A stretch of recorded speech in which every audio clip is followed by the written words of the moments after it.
Hi everyone, my name is Flavio. I'm a leadership group member of Ashoka. I've been at Ashoka for just over 12 years, and I'm also the leader of our first collaborative entrepreneurship Jujitsu, which is cognitive empathy-based living for the common good, so that every children can grow up to be empathic change makers.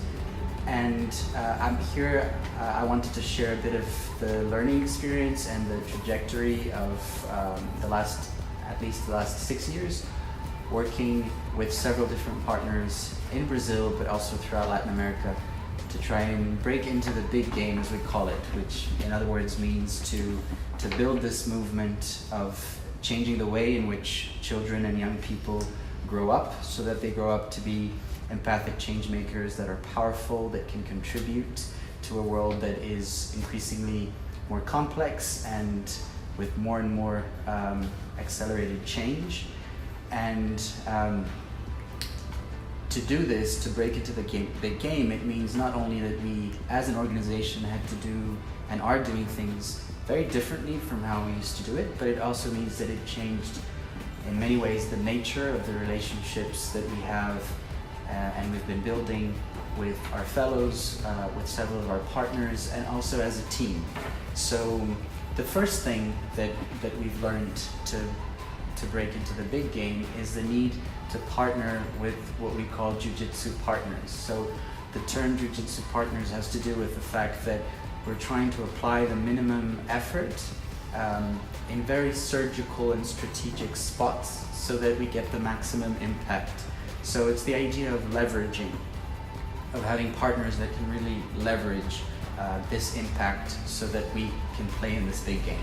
And we figured out that for a Jiu-Jitsu partner to be a really good Jiu-Jitsu partner, we need to be able to fit, to see if they fit at least 6 criteria. So the first one is that their willingness, their ability, and their understanding of this Everyone a Changemaker framework. So they understand the urgency. They understand that this is their most important opportunity and historical opportunity to reshape society and to contribute to build this new world.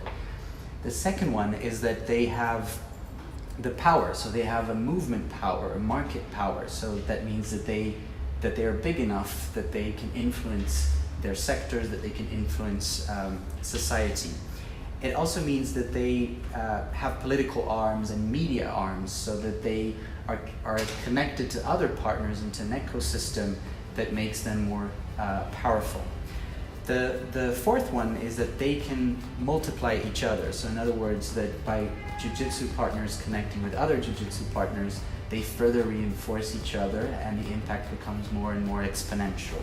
And number 5, that they can shift public conversations because they are news. So in other words, that they are big enough that the media will want to talk about things that they've done and that they're doing, and they attract the attention of the media and of the public. And finally, which is one of the most important ones, is that they understand and they can increase the social demand for this new framework.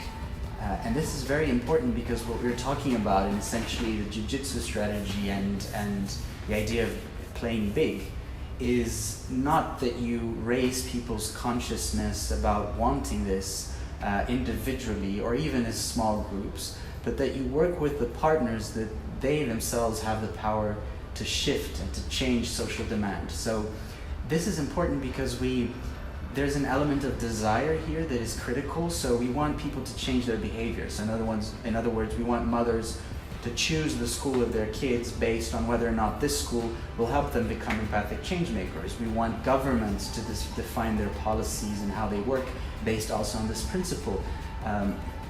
We want education writers to pick up these stories and to tell these stories. So we want these things to happen, but we want it. People don't necessarily want this, and they won't want it just because we are telling them to desire this. So the desire can come from kind of their own consciousness about the experiences they've had, their own training, their own opportunities, which kind of open them up to understand this new world and to want to play in it.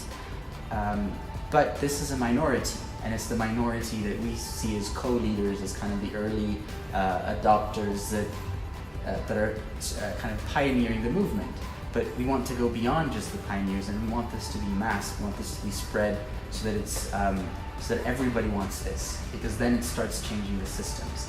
And for everybody to want this, we cannot rely only on the individual consciousness of people and that they individually will go through this process. We need to rely on these partners because they are the ones who are big enough and strong enough to change social demand. So I'll give you an example. And we talk about this a lot in this the historical period where going to school and getting an education was seen as not a nice to have, but an obligation if people were to succeed in society. So in other words, being literate and learning basic skills and academic skills was started to be seen as something that was critical and that everybody needed. That was not something that people started desiring because they just woke up, a given morning and decided this was important for them. This was a constant and very intentional work done by a movement that made this become the metric of success in the world of work, in the job market. It made it the priority of governments. It made it a constant conversation in the media and the newspapers and the radio, so that people were talking about the importance of education and of being literate and of going to school. And then when people start seeing differently and saying, well, maybe this is something important for me and it wasn't before, it is a level of consciousness, but that was highly influenced by these partners in the media and government and so on, that help them understand that there's this tipping moment and that they don't want to be left out. So we want to do more or less the same for this new world of everyone a change maker. So we also need to rely on more than just thinking that people will be enlightened or raise their awareness individually. And so the Jujitsu partner classes or categories are also critical because they're the ones that we know have that ability to shift or to challenge social demand.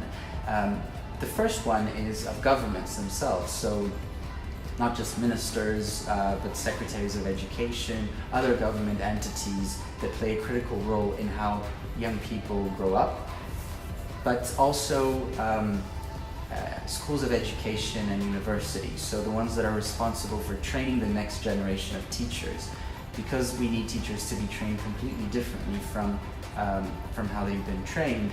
We need these partners that help drive the demand through their training and through the university courses and the teacher colleges and so on, helps redefine what makes a good teacher. The third one is unions, and unions are very important because they are not only they unite the specific professional category, and in education there are many different, so not just the teachers, but service workers, also people that are in administration, the secretaries, the technical teams from government and so on, and supervisors, for instance. So there's a whole architecture of professionals that make education work, not just in the school systems, but more broadly as well. And they are organized themselves as collectives, in unions, in associations, and in movements even sometimes. And they're trying to defend their interests and their rights, but to do that, they need support from society. So we can help them see how critical they are, and by shifting their attention to become supporters of an everyone a change maker architecture in education, they also become more powerful because their purpose as contributors in society also increases. So it's critical to have the support of these partners for that reason, also because they're extremely powerful. So a teacher union typically in many parts of the world has the ability to articulate and to work with many education writers, for instance. So the connections that they have and the interconnections also, for instance, with governments and the way that they articulate with universities is also critical. So unions are very important. The fourth one are the publishers. So publishers not only kind of the ones that publish stories in the media, but also the publishers of materials, whether books, training systems, educational systems, and so on, that are absorbed by school systems. In many parts of the world where you have strong public education systems, which is most of Latin America, many parts of the global south, in important countries in Europe like France and so on, it is usually the government that buys and that decides with which publishers they will collaborate in order to buy, for instance, books that will be distributed in school. In a country like Brazil, this is highly dominated by just a handful of publishing houses. So it's important to have their partnership as well, because they're the ones deciding what will be in the textbooks. And if you don't change the content of the textbooks, you won't also change the content of the curriculum of ed schools, because there's a value chain of education where one of these actors reinforces the other. So when you change the content of textbooks and you have a massive power of publishers designing what should be on textbooks, there's a rippling effect also and a backward effect of then ed schools saying, well, I need to train my teachers to be able to adopt this new content in this textbook. So that's why it's important to have all of them covered. But also the fifth class of Jujitsu partners are the media. And media there is, of course, media are also publishers in many cases, but we're talking about media more broadly, about the ones that can help us message and can help us connect with people, with kind of the average citizen that is sitting in their home watching television, that is reading a newspaper, tuning into a radio show when they're going to work, driving to work, or in the subway. And we want these partners to start telling these stories. Telling stories of Ashoka young change makers, telling stories of children that are practicing empathy in schools and in their communities, telling stories of parents that shifted their decision of where their kids should, which schools they should go to.